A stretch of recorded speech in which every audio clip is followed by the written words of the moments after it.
For quite some time now, one digital artist after another has given their perspective on what this is going to look like. Starship, the most powerful, the most ambitious project in the history of human spaceflight. But really, that's all we've had to work with, is just images and animations. The real thing, starting to take shape bit by bit, has still been eluding us. And really, this is hardly surprising because SpaceX hasn't really been working on it for very long. And yet, to everybody's surprise, including my own, Elon pulled another fast one on us, and under the cover of darkness began the operation of stacking Starship on top of Super Heavy. And what a moment this was when the sun came up and there was Starship atop Super Heavy, and it looked just like we expected. What a remarkable moment indeed. I mean, even all of the heat panels were there, or at least most of them. I half expected this thing to just take off. Of course, moments like this are very difficult to come by in the world of spaceflight. Almost nobody stacks ships right out in the open, and certainly nobody stacks a ship this huge in the open. The SLS is being kept under very tight wraps. We get to see it every now and then, but really only the people who are constructing it get a vision of what it's going to look like, whereas the rest of us, thanks to Elon, get to see Starship in all of its glory. But in spite of how beautiful this is, just about an hour or two later, the orbiter was removed from the Super Heavy and everybody went to work on the two separate pieces again. Obviously, this ship was not taking off anytime soon and was as far away from going to space as this animation is right here. Yes, it was beautiful. Yes, it was a huge step forward. And yes, it is the tallest and most powerful rocket on the planet. But how far is it from actually going to space and even more ambitious destinations like the Moon and Mars? We're about to find all of that out in just a few moments.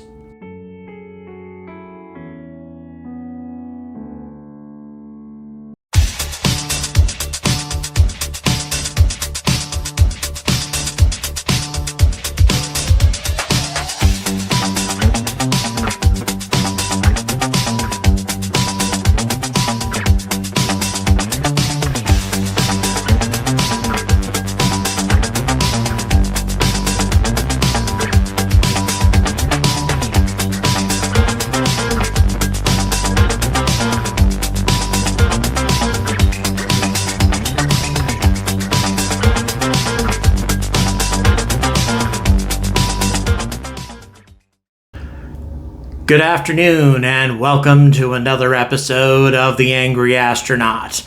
So, a whole lot going on as usual, and I have not spoken much about Boca Chica, but man, a lot happening there. It's as if Elon is just utterly determined to send this ship into orbit, or at least into space, as rapidly as possible by the end of the year, any way that he can.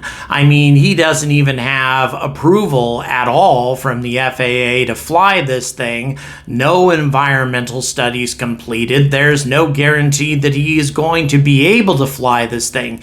And yet that is precisely what he intends to do. And the moment when the ship was stacked, well, that was magical, I think, for just about everybody. The tallest rocket in human history, and the most powerful rocket in human history, because all the engines are on, or almost all of the engines anyway. Now, you will notice that I did not say the most powerful rocket since the Saturn V, because it isn't. The most powerful rocket since the Saturn V is the Soviet N-1. And that is a rocket that I think the Russians and everybody else would like to forget. The very fact that it was so powerful and it was constructed so quickly led to a pretty disastrous result. And I've talked about that so many times, I'm not going to talk about it again. Instead, what I want to discuss is everything that still needs to be done before Starship can take to flight and actually do something. And that is to say, not go to orbit, not put satellites up. I mean, Elon himself has said that he's not terribly interested in dominating that particular field, but rather do something that is absolutely groundbreaking. And that, of course, would be to go back to the moon. At least that would be the first stage. Going to Mars, of course, is the ultimate stage, but going to the moon would, of course, be a huge step, and NASA has put their trust in SpaceX and in Lunar Starship in making that a possibility. So what has to be done? What are all the steps that need to be taken before Lunar Starship can set down and return human beings to the lunar surface? Well, it's actually a hell of a lot, and we're going to go through all of it right now. So a lot of you guys have probably already seen this image, the primary fuel lines or primary feed system for the propulsion. And you can see the size of this thing based on the size of this employee and this employee, but it's also important to note that this is not done. It's not even close to done. Elon said, quote, "This is just the primary fuel lines. The maze of secondary plumbing and wiring is our greatest concern," unquote. And anytime Elon says concern, that means something pretty serious, because he's usually a lot more optimistic than that. And there might be a damn good reason to be concerned, because the last time somebody needed a feed system this sophisticated in order to handle this many engines was back in... No, I said I wasn't going to talk about that. I'm not going to talk about the N1. Let's move on. There is, of course, that pesky FAA Environmental Study that continues to go on, and there is no sign of it stopping. And there's a lot involved with this thing, just as there was at Cape Canaveral when that was the preferred location for Super Heavy. So what exactly do they need to do? Well, first of all, it probably wasn't a good idea to stack the Super Heavy on top, or rather the Starship on top of Super Heavy, given that the FAA probably had not given them permission to do that, and that's probably the reason why Elon had it taken down so quickly. But there are other things to consider. Once this report is finished, and assuming that it allows SpaceX to continue, it's still going to be open for public commentary. In other words, if the locals don't like it very much, they have an opportunity to say so.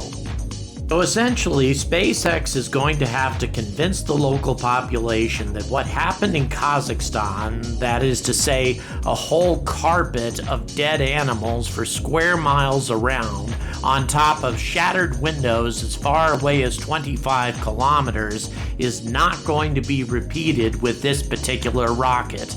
And that's going to require a very slow and methodical assembly process that does not involve doing things like putting on a new engine every 30 minutes. Oh, wait a minute, they have been doing things like that, haven't they? But nevertheless, I have a lot of confidence in SpaceX and the fact that they are going to observe much, much better safety protocols than the Soviets did. So let's move on, shall we? Musk also wrote that Starship and its Super Heavy booster still need at least 4 significant items before they're ready to fly. These include final heat shield tiles for Starship. I would assume those are the white areas on the ship that are not currently covered by tiles. Thermal protection for the Super Heavy's engines. more ground system propellant storage tanks, and a quick disconnect arm for Starship likely attached to the pad's gantry tower. Now, one missing detail that I really hope is included in the increased propellant storage tanks is a deluge system designed to reduce the noise factor.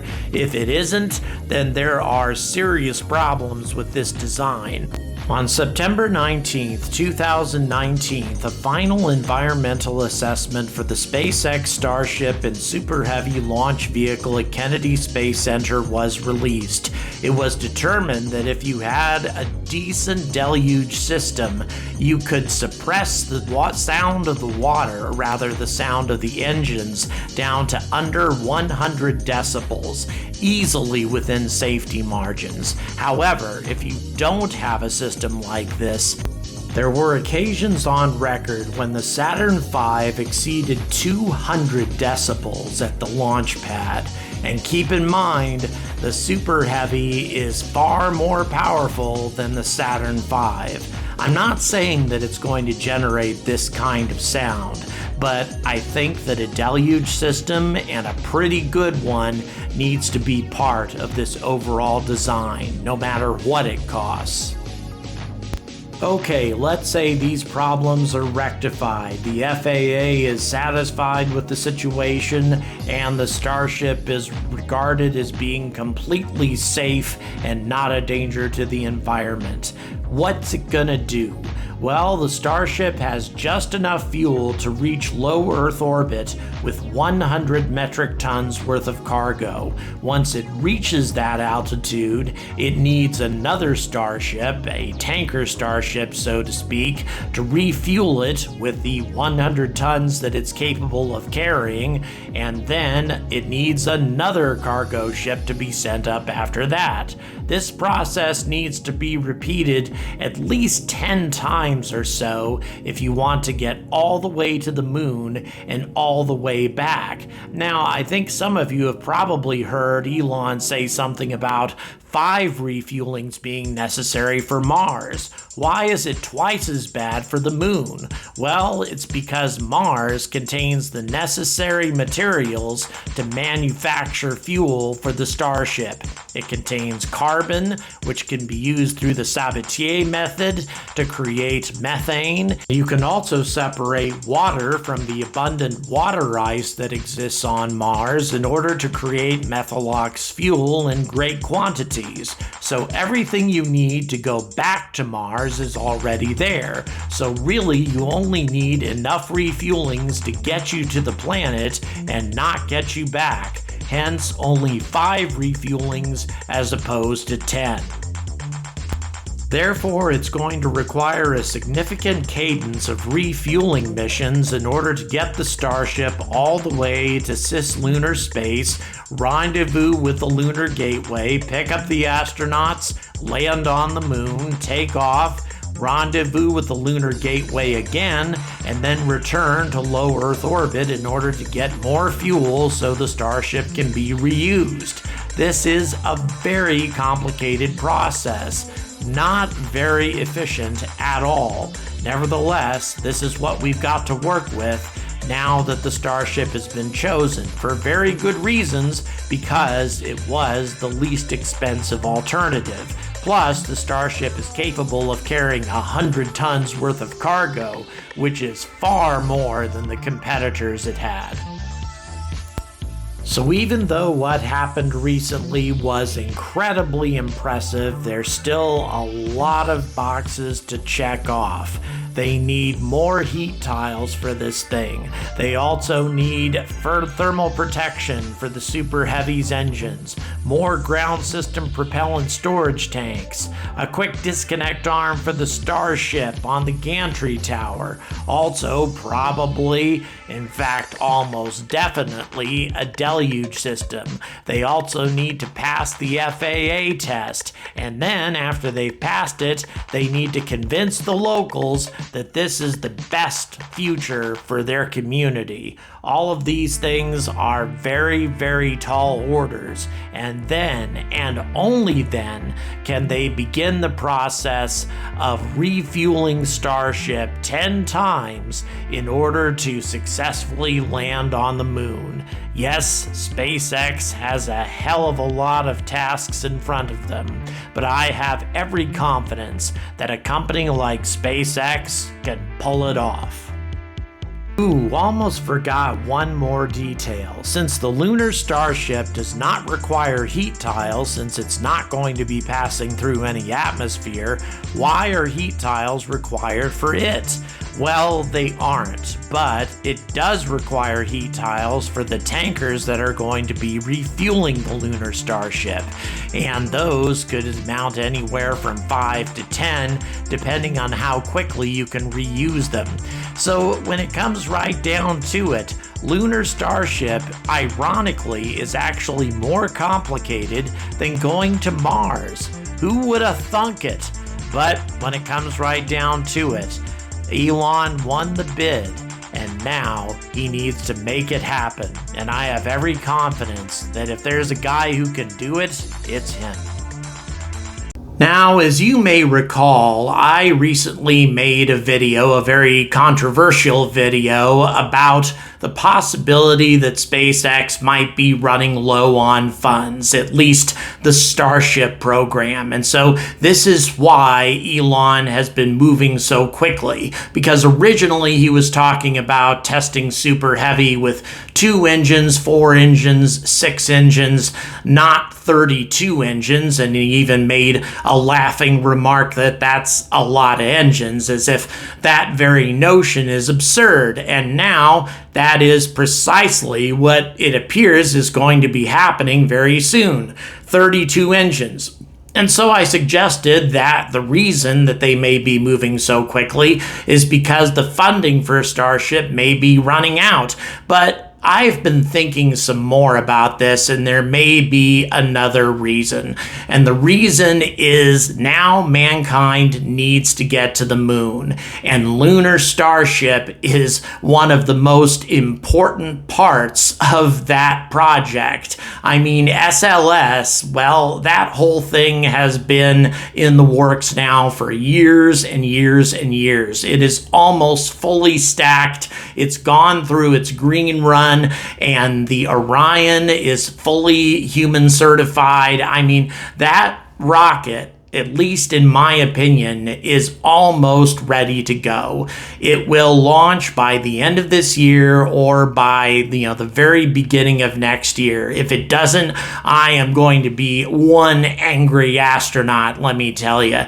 So, SLS and everything associated with it is, closing in on the finishing line. And so 2024, at least as far as SLS is concerned, is a possibility. It could be done. The problem is, of course, how do you get the astronauts down to the surface? This is a process that was begun far too late. This contract should have been carried out years and years ago, and yet it was not. In some ways, I suppose that's a good thing, because I doubt SpaceX would have been able to put lunar Starship forward as a possibility if this contract had been initiated years before. It would have been somebody else, quite possibly Blue Origin, God forbid. But nevertheless, the whole HLS part of Artemis is now woefully behind, and SpaceX needs to catch up desperately. And especially now that we have this Appendix N, now that we have this other aspect of the HLS system that will probably allow for a second lander, a simpler lander, a smaller lander that can be delivered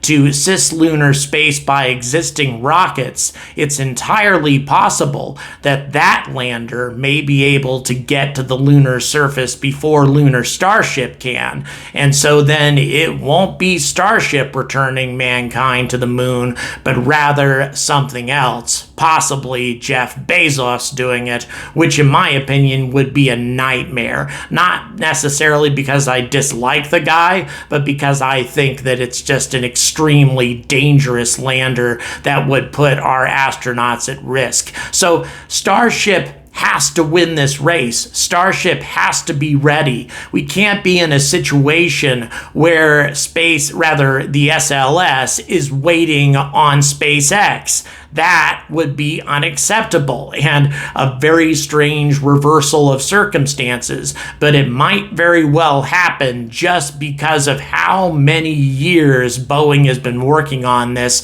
and how many years NASA has been working on it. As far as the Orion is concerned, it's done. It's ready. And this ship is almost fully stacked and almost ready to take off. So barring any sorts of disastrous malfunctions, which could very well happen, this is Boeing we're talking about, the SLS will most probably be ready on time. And so therefore the HLS also has to be ready on time, which means Lunar Starship has to be ready on time. And that is going to take a hell of a lot of work, as you've just seen from this video. Once again, this is pure speculation on my part, but I think it's backed up by quite a lot of evidence. If you like my videos, if you like the things that I have to talk about, and you want to support me, there's a variety of different ways,